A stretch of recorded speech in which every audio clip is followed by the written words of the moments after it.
Good morning class. आज हम करने जा रहे हैं मिरर फार्मूला और वो सब कुछ मैंने आपको बता दिया था। आज मैं टॉपिक शुरू करने जा रही हूँ आपका कौन सा, रिफ्रैक्शन का। रिफ्लेक्शन हमारा पूरा हो चुका था, तो रिफ्रैक्शन क्या है अपने पास। Refraction of light. तो रिफ्रैक्शन क्या होता है अपने पास, व्हेन लाइट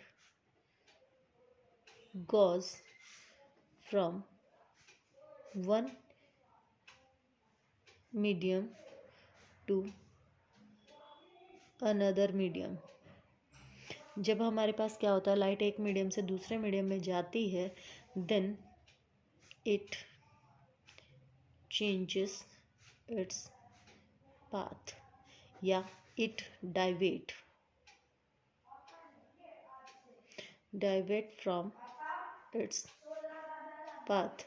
तो ये अपने पाथ से क्या हो जाती है, डाइवेट हो जाती है। तो अपने पास ये स्ट्रेट लाइन में नहीं चलती, ये अपने डायरेक्शंस चेंज कर लेती है। और डे टू डे लाइफ में हम ये सब कुछ क्या करते हैं, एक्सपीरियंस भी करते हैं। जैसे हमारे पास अगर आप किसी के बॉटम में देखें, सिंक कोई आपके पास जैसे टंकी है या आपका कोई टैंक है, पोंड है, उनके जब देखते हैं तो जो उनका तला होता है, जो उनका बॉटम होता है, वो आपको थोड़ा सा उभरा हुआ दिखाई देता है। तो it is only due to because of the refraction of light. इसी तरीके से हमारे पास क्या होता है कि हमारे पास जब हम क्या करते हैं, किसी वाटर टम्बलर में पानी भरते हैं, तो क्या देखते हैं हम कि उसका जो बॉटम है वो भी क्या है, ऊपर की तरफ उभरा हुआ है। तो वो हमें बड़े साइज़ का नज़र आता है। तो ये सारे के सारे जो एक्सपीरियंसेस आपको हो रहे हैं, यानी कि ये जो एपरेंट आपको चीज़ें दिखाई दे रही हैं, या आप क्या करें, ग्लास में पानी भर के और उसमें एक पेंसिल डाल दें तो वो आपको टूटी हुई सी नज़र आएगी। तो ये सब कुछ डिस्प्लेसमेंट्स जो हैं आपकी, या ये जो कुछ भी आपको दिखाई दे रहा है, उसका उभरा हुआ दिखाई देना, उसका जो टूटा हुआ दिखाई देना, तो ये सारा कुछ क्या है अपने पास, it is called reflection of light. ठीक है। तो अगर हम क्या करते हैं, अगर हम जैसे पानी का, मैंने कहा पानी में पेंसिल डाल दें, अगर हम क्या करें, if you use liquid like kerosene, तारपीन ऑयल, तो जो अपने पास लेटर हैं वो अलग अलग हाइट तक आपको उभरे हुए दिखाई देंगे। It is due to because of the refractive index. तो ये हम इस पूरे चैप्टर में पढ़ने वाले हैं, इस पूरे सिस्टम में पढ़ने वाले हैं, इसमें रिफ्रैक्शन ऑफ लाइट में। तो सबसे पहले इसमें अपने पास क्या है, रिफ्रैक्शन है। एक्टिविटीज़ हैं आपकी बहुत सारी। तो इसमें जो सबसे पहला आपके पास है वो क्या है, रिफ्रैक्शन थ्रू और रेक्टेंगुलर ग्लास स्लैब। एक ग्लास स्लैब की वजह से हमारे पास कैसे, किस तरीके से अपने पास लाइट क्या करेगी, चलेगी। इससे पहले मैं आपको दो चीज़ें बताना चाहती हूँ कि हमारे पास जो मीडियम होते हैं, वो मीडियम हम क्या करते हैं, एक मीडियम को हम नाम देंगे रेयरर और एक को नाम देंगे हम क्या, डेंसर। तो ये रेयरर और जो डेंसर है अपने पास, ये अकेले ना हम किसी को रेयरर कह सकते हैं ना किसी को हम डेंसर कह सकते हैं। तो रेयरर कौन से हैं, जहाँ पार्टिकल्स, जिसमें पार्टिकल्स दूर दूर होंगे वो हमारा रेयरर होगा, जिसमें पार्टिकल्स पास पास होंगे जिस मीडियम में, वो हमारा क्या कहलाएगा, डेंसर कहलाएगा। तो ये हम कंपेयर करके बोल सकते हैं। अब यहाँ देखो, लाइट जब यहाँ आई, ठीक है, तो यहाँ अपने पास क्या थी, प्रेजेंट एयर। अब लाइट अगर इसमें घुसती है, तो ये नॉर्मल खींच दिया मैंने इस इंटरफेस पर, इसमें घुसेगी तो ये क्या है अपने पास, ग्लास। और जब इसमें से निकलेगी तो वापस किस में आ जाएगी, एयर में। तो यानी कि यहाँ पर क्या हो रहा है, मीडियम चेंज हो रहे हैं। तो ग्लास के विद रिस्पेक्ट टू एयर क्या है, रेयरर है, और ये ग्लास क्या हो गया, डेंसर। अब फिर जब लाइट डेंसर से कहाँ जाएगी, रेयरर में। तो जब लाइट अपने पास क्या करती है, when light goes from rarer to denser, जब रेयरर से डेंसर में चलती है, then it bent towards the normal. तो वो नॉर्मल की तरफ क्या करती है, बेंट हो जाती है। तो ये नॉर्मल मैंने खींचा, तो जाना तो कैसे चाहिए था इसको, अगर ये नहीं होता मीडियम तो ये कैसे जाती, ऐसे सीधी जाती। पर अब ये क्या हुई, नॉर्मल की तरफ बेंट हो गई। तो ये नॉर्मल की तरफ बेंट हो गई। एंड वाइसी वर्सा। वाइसी वर्सा का मतलब क्या है कि यहाँ पर हम क्या कहेंगे, when light goes from denser to rarer than it away from the normal, तो वो नॉर्मल से क्या होगी, दूर चली जाएगी। तो अब यहाँ पर ये फिर से वही कि इसको ऐसे ऐसे आना चाहिए था, पर ये क्या हुईगी, इससे दूर चली जाएगी। तो ये कहलाएगा अपने पास एंगल आई। ये हो गया रिफ्रैक्शन एंगल 1। इसको नाम दे दें R2 और इसको नाम देते हैं हम क्या, E। और ये जो E होता है अपने पास, it is called angle of emergence. इसको क्या नाम देते हैं हम, एंगल ऑफ इमरजेंस। अब यहाँ देखो, अगर ये लाइट अपने पास क्या होती, इस तरीके से अगर ये इवेंट ही नहीं होती तो ये ऐसे सीधी चलती।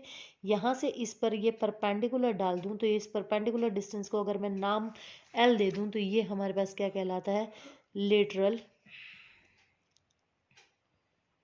डिस्प्लेसमेंट। ठीक है, ये हमारे पास क्या कहलाता है, लेटरल डिस्प्लेसमेंट या लेटरल शिफ्ट भी कहलाता है। तो ये वैल्यूज़ हमारे पास इसमें आती हैं। तो it is called the refraction of light. ठीक है, तो अपने पास इसको हम क्या नाम देते हैं, रिफ्रैक्शन ऑफ लाइट देते हैं। तो यहाँ से अपने पास रिफ्रैक्शन के भी क्या आए, 2 लॉज आए। और इन 2 लॉज में क्या क्या कहा गया, पहला तो ये 2 लॉज ही थे अपने पास, 2 लॉज ऑफ रिफ्रैक्शन। तो 2 लॉज क्या क्या है अपने पास रिफ्रैक्शन के। पहला लॉ है अपने पास क्या, the incident ray, the incident ray, the refracted ray and the normal. ये तीनों के तीनों जो रे होंगे अपने पास, to the interference, to the interface of 2 transparent media at the point of incidence. ठीक है, यानी कि एक सेम प्लेन पर ही ये क्या कर रही होंगी, लाई कर रही होंगी। और अपने पास क्या कर रही हैं कि हमारे पास ये एक ही प्लेन पर लाई, सेम प्लेन पर होती हैं। सेकंड क्या कहा इन्होंने, the ratio of angle of, the ratio of, ये इंपॉर्टेंट लॉ है, angle of incidence to the ratio of sine of angle of incident to the sine of angle of refraction is a constant। ठीक है, constant होगा। और इस constant को denote किया गया किससे, म्यू से। और म्यू बराबर होता है किसके, sine I by sine R के। और ये एक साइंटिस्ट थे जिनका नाम था स्नेल्स, जिन्होंने इसको दिया था। तो इसको, इस सेकेंड लॉ को क्या नाम देते हैं हम, स्नेल्स लॉ भी नाम देते हैं। तो ये जो है अपने पास sine I by sine r जो है, ये हमारे पास क्या कहलाता है, कांस्टेंट। और इसको नाम दिया गया है क्या, रिफ्रैक्टिव इंडेक्स। ठीक है, ये किसी भी क्वांटिटी का, किसी भी स्टडी करते हैं जब हम, तो अपने पास जो मीडियम्स हैं अपने पास, वो मीडियम कैसे हैं, किस तरीके के हैं, किस एक्सटेंट तक उसमें हमारे पास चेंज आ सकता है, ये हमें बताता है। तो किसी का भी रिफ्रैक्टिव इंडेक्स, किसी भी जो मीडियम होगा उसका रिफ्रैक्टिव इंडेक्स हमेशा क्या रहता है, कांस्टेंट रहता है। तो एक फिजिकल, इंपॉर्टेंट फिजिकल क्वांटिटी है ये अपने पास, जो कि डिफरेंट मीडियाज में डिफरेंट डिफरेंट तरीके की इसकी वैल्यूज होगी। जैसे अगर अब मैं बात करूं कि हमारे पास स्पीड, इसके अकॉर्डिंगली अपने पास क्या होगी, चेंज हो जाएगी। जैसे वैक्यूम में अगर हम बात करते हैं तो हमारे पास स्पीड ऑफ लाइट जो है वो कितनी है, 3 × 10⁸ मीटर पर सेकेंड है। ठीक है, तो इसी तरीके से अपने पास डिफरेंट मीडियाज में डिफरेंट डिफरेंट वैल्यूज हो जाएगी।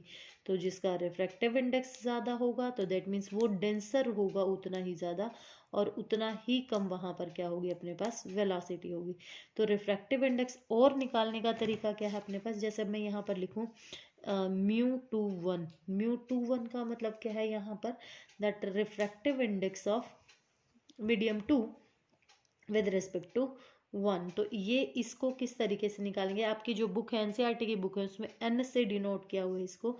तो ये हमारे पास क्या होगा, speed of light in medium 1 divided by speed of light in medium 2। तो v1 वेलोसिटी वहाँ मान लें और v2 यहाँ हो जाएगी। इसी तरीके से इसको मैं μ12 नाम दे दूँ तो ये उल्टा हो जाएगा। तो यहाँ speed of light in medium second divided by किसके 1 के, तो ये हमारे पास यानी कि उल्टा हो जाएगा। तो इसको क्या लिख सकते हैं V2/V1। और अगर अपने पास हम बात कर रहे हैं, आपको एक और चीज़ आ सकती है that is called absolute refractive index. तो इसको कैसे डिफाइन करोगे कि speed of light, it is the ratio of speed of light divided by two the speed of light in any medium. तो ये हमारे पास क्या कहलाता है, एब्सोल्यूट रिफ्रैक्टिव इंडेक्स कहलाता है। तो ये इंपॉर्टेंट है, ये पूछे जा सकते हैं आपको। और आपकी बुक में एक टेबल भी दी हुई है जिसमें आपको अलग अलग बॉडीज़ के अलग अलग मतलब मटेरियल्स के क्या दिए हुए हैं, रिफ्रैक्टिव इंडेक्स दिए हुए हैं। तो ये लर्न नहीं करने आपको, अगर न्यूमेरिकल आपको आता है तो इनकी वैल्यूज़ आपको गिवन होंगी, ठीक है। तो डेंसर मीडियम में not be possesses greater mass density, ज़रूरी नहीं है कि अपने पास जिसका रिफ्रैक्टिव इंडेक्स ज़्यादा होगा उसका मास डेंसिटी भी ज़्यादा होगा। जैसे अभी एक एग्जांपल देती हूँ मैं आपको कि हमारे पास जैसे हम बात कर रहे हैं किसकी, केरोसिन की। अगर मैं यहाँ पर बात करूँ केरोसिन की, तो केरोसिन में देखना रिफ्रैक्टिव इंडेक्स एक्चुअल में हमें क्या देता है, ऑप्टिकल विजुअलाइजेशन देता है। तो केरोसिन का जो रिफ्रैक्टिव इंडेक्स है वो ज़्यादा है किससे, वाटर से, या कहूँ मैं किससे, वाटर से ही बात कर लेते क्योंकि वाटर से ही कंपेयर करना है।